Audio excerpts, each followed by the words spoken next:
Sejam bem-vindos, alunos. Aula de filosofia, aqui é o professor Marcelo.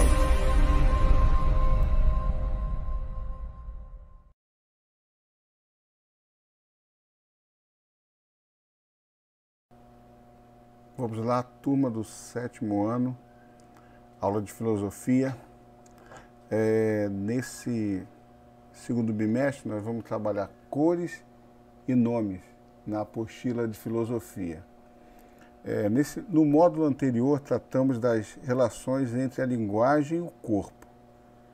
Nesse nós trataremos de um tema importante nos estudos de linguística e de filosofia da linguagem. Eu vou aprofundar mais um pouco, falando um pouco dessa relação entre as cores e os nomes dados a elas. Mas primeiro nós precisamos entender um pouco a questão da linguística e a filosofia da linguagem, tá? Lembrando que dentro dessa perspectiva, né, para entendermos a questão das cores e os nomes, né, por que as pessoas deram o amarelo, a cor amarela com o nome amarelo? Será que foi porque o homem olhou para o sol, viu que o sol era amarelo? E a cor azul? Será que o homem olhou para o céu e viu que o céu era azul e deu o nome dessa cor de azul? Então são coisas que nós vamos aprender durante esse bimestre nesse tema do módulo 2, ok? Vamos pensar juntos. Qual o papel da linguística? A linguística é a ciência que estuda a linguagem verbal humana. Portanto, função de um linguista é estudar toda e qualquer manifestação linguística como um fato merecedor de descrição e explicação dentro de um quadro científico adequado. O que é a ciência da linguagem? Bem, a ciência da linguagem é uma ciência recente. Inaugurou-se no início do século XX, mas muito antes disso, a humanidade já demonstrava grande interesse pelas questões da linguagem e da mente humana. Podemos defini-la como um estudo científico que visa descrever ou explicar a linguagem verbal humana. Ou seja, o homem ele sempre esteve preocupado, e aí na área da filosofia, e a filosofia ela vai sempre entrar na questão dos questionamentos, né? A gente sabe que existem vários idiomas no nosso planeta e claro que isso deve se questionar quando isso tudo começou. Por que tudo isso foi necessário? Foi necessário para o homem se expressar. Ele precisava ter uma linguagem.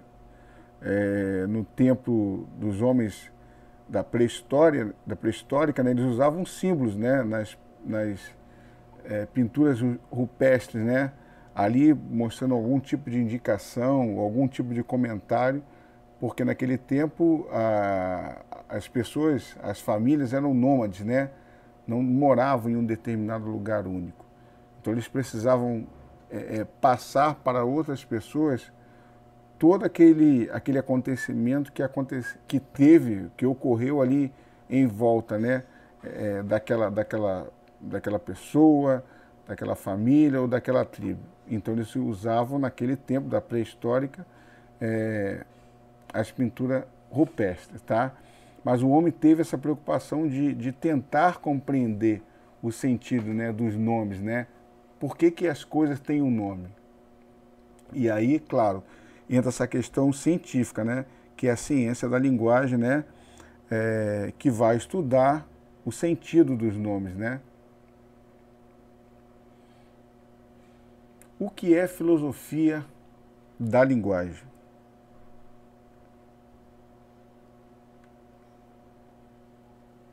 A filosofia da linguagem é o ramo da filosofia que investiga as relações entre o mundo pensamento e linguagem. O sentido das palavras, desde os primeiros pensadores, sempre ocupou um papel importante nas reflexões filosóficas. Ou seja, são os questionamentos do homem, né, em querer saber o porquê das coisas. E aí, claro, a filosofia da linguagem ela vem entrar no caráter de investigação dessas relações entre o mundo, o pensamento e a linguagem, para que possa dar sentido às coisas, né? A gente sabe que hoje em dia a gente conhece todos os objetos, tudo nesse mundo, porque tem um nome. E por mais que a gente possa inventar um nome sem sentido, a gente vai também construir algum objeto, alguma coisa também sem sentido, sem pé, sem cabeça. Então a filosofia da linguagem ela vem dar esse sentido de investigar as relações entre o mundo, o pensamento e a linguagem. Contudo, foi somente a partir do século XX que a filosofia passou a considerar a linguagem como uma investigação filosófica fundamental. Se antes era secundária, servindo como base para as reflexões, a partir da era contemporânea, ela tornou-se um tema principal. Beleza? Vamos dar sequência então? O que intriga os pensadores, e muito além do mero problema de comunicação com os conflitos pessoais, políticos, religiosos, causados pelas diferenças de sentido das mesmas palavras, é se a linguagem pode mesmo dizer algo acerca do mundo a ser compreendida conforme a intenção daquele que tenta se comunicar ou que quer ser compreendido, tá? E uma das buscas, né, dos filósofos, eu vou mostrar para vocês alguns filósofos, né, que trabalharam nessa linha de pesquisa, né, da filosofia da linguagem. O que eles entendiam é o seguinte, que, por exemplo, a nossa linguagem não funciona fora da realidade linguística na qual vivemos. E isso, claro, não é meramente afirmar o óbvio, mas sim dizer que os limites de nossa linguagem são também os limites do nosso pensamento. A gente só pode expressar, falar, né, qualquer tipo de linguagem, né, qualquer tipo de símbolo, né, qualquer tipo de expressão, se a gente tem como pensar e poder passar isso para o outro, entenderam? Tá? E aqui eu vou passar para vocês alguns filósofos: Platão, René Descartes, um grego, Platão, René Descartes, francês, Jean-Jacques Rousseau, francês também,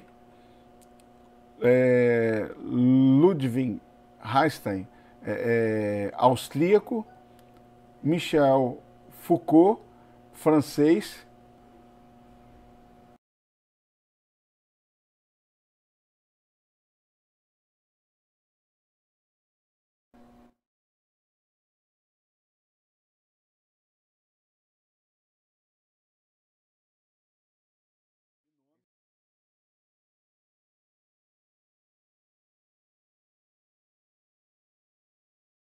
civilizações antigas não tinham um termo que representassem a cor azul.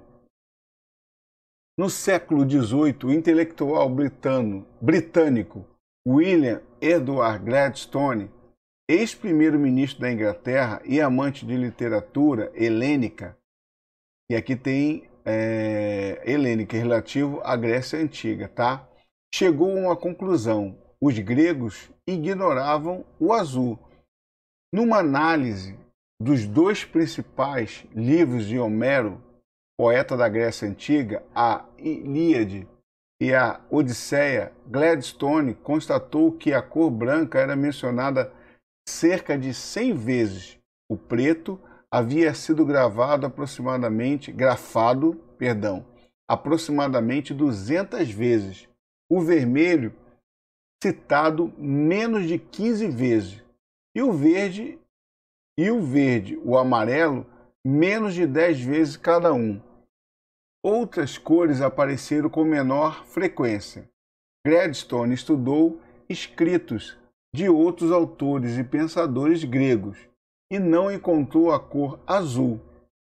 Os céus e os mares eram sempre descritos como pretos ou brancos, ou com frases poéticas, como a aurora com seus dedos rosados.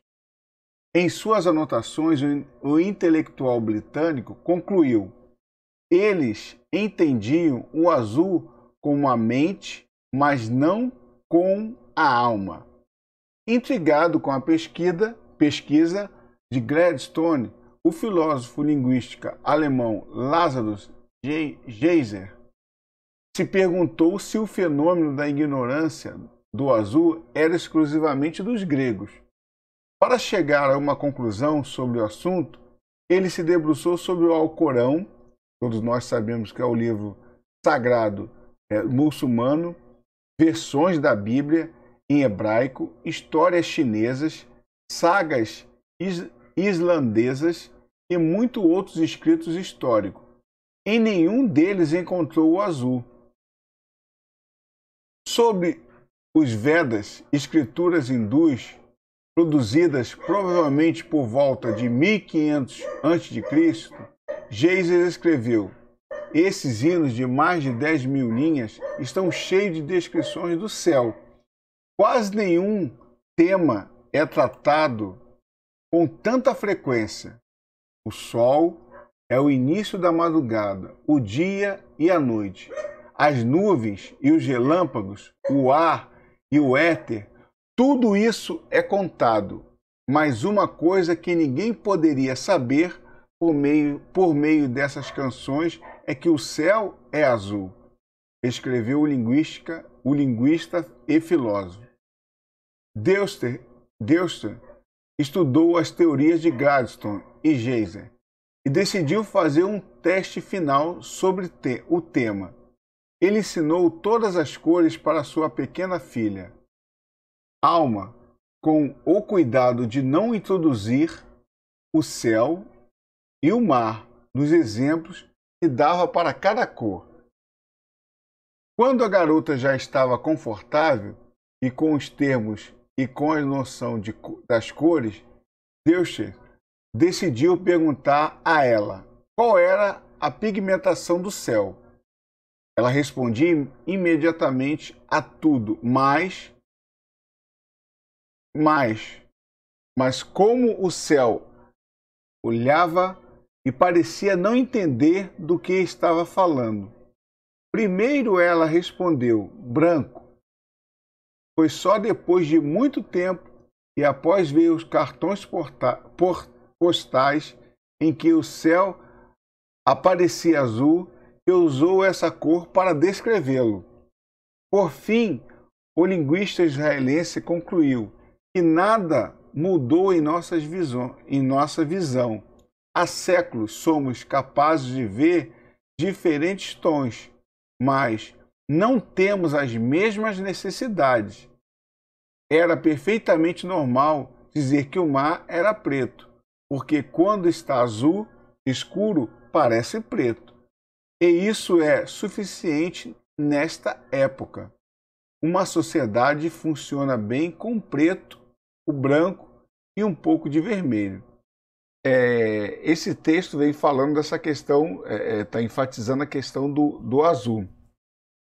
Claro, para cada tempo, para cada momento da civilização, a gente sabe que, dependendo da experiência com o mundo, nós vamos adquirir ou vamos ter essa abertura da curiosidade, até mesmo para inventar uma nova palavra, um novo termo para aquele objeto que eu estou apreciando, e até mesmo inventando uma nova palheta de cores, né? Nós já vimos lá no início que o azul, como nós estamos trabalhando aqui nesse texto, existe várias tonalidades do azul. Isso vai depender muito da civilização, da época, né? Qual o país, qual a etnia, enfim, isso vai depender muito da nossa experiência e da nossa necessidade de olhar o mundo de uma forma diferente, tá? E aqui na página 25, nós vamos ser provocado com algumas perguntas referentes ao texto, tá? Vamos lá, 7º ano, correção da apostila da página 25. Número 1. O texto anuncia que os gregos ignoravam o azul. Como esta afirmação pode ser justificada? Segundo o texto que nós lemos na página 24 e na página 25, essa afirmação parte de uma análise de textos da Grécia Antiga, mais especificamente dos poemas de Homérico, de A Ilíada e a Odisseia. Vou colocar aqui a resposta, aí você pode já acertar, acrescentar ou apagar e colocar a resposta correta, tá? E vale a pena ressaltar que a conclusão vem de uma contagem, lembra daquela contagem de ocorrência de nomes, de cores nos textos, né? Então, tá aí a resposta da número 1. Na número 2, pergunta assim: podemos dizer que a existência de uma palavra com o significado igual a azul é universal? Justifique. Não, com certeza não. A reportagem menciona o estudo de texto, né, que nós lemos na página 24, na página 25, de diversas culturas antigas, como o Alcorão, a Bíblia e os povos Vedas, né? E além disso menciona o experimento realizado pelo pesquisador Duster, né, com sua filha, né? Ele mostra para ela depois um cartão postal e ali ela não sabia qual era a cor do céu e ali, logo depois o pai fala que ali era cor azul. Ok? Número 3. No número 3, pergunta o seguinte: por que algumas sociedades usam o termo azul e outras não?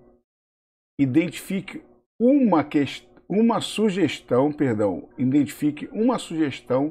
de resposta indicada no texto da página 24 ou na página 25. Eu vou colocar aqui 2 sugestões para vocês, tá? E aí vocês vão escolher a que melhor achar interessante e colocar aí ou acrescentar na sua resposta. Vamos lá.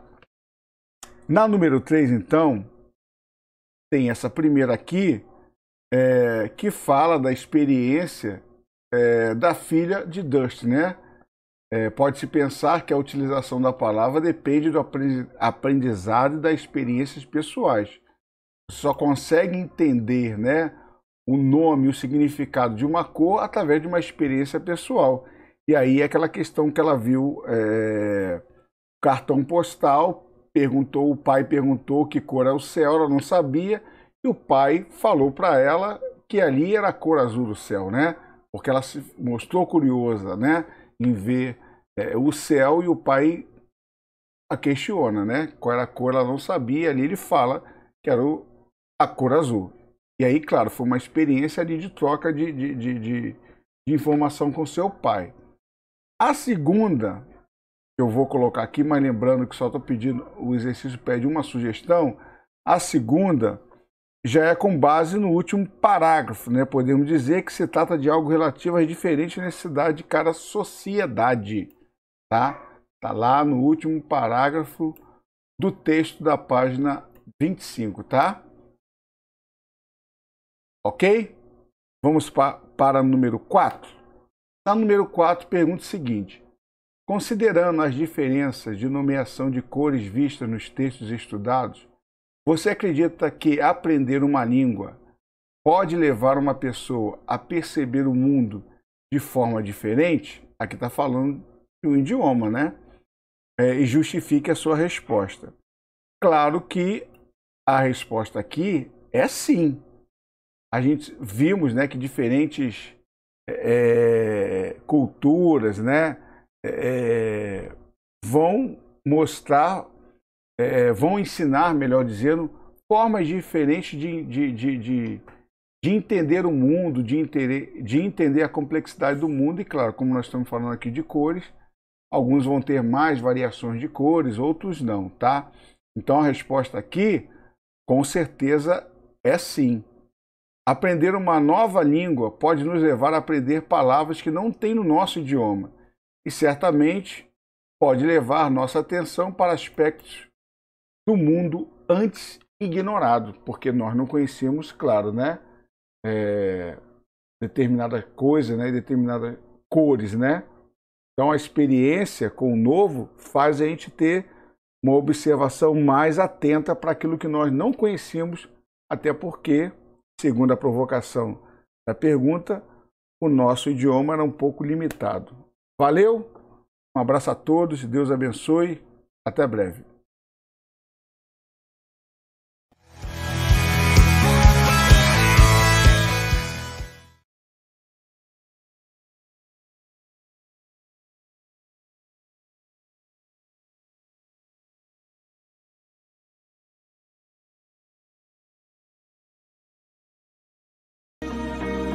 Até a próxima aula. Deus os abençoe. Um abraço.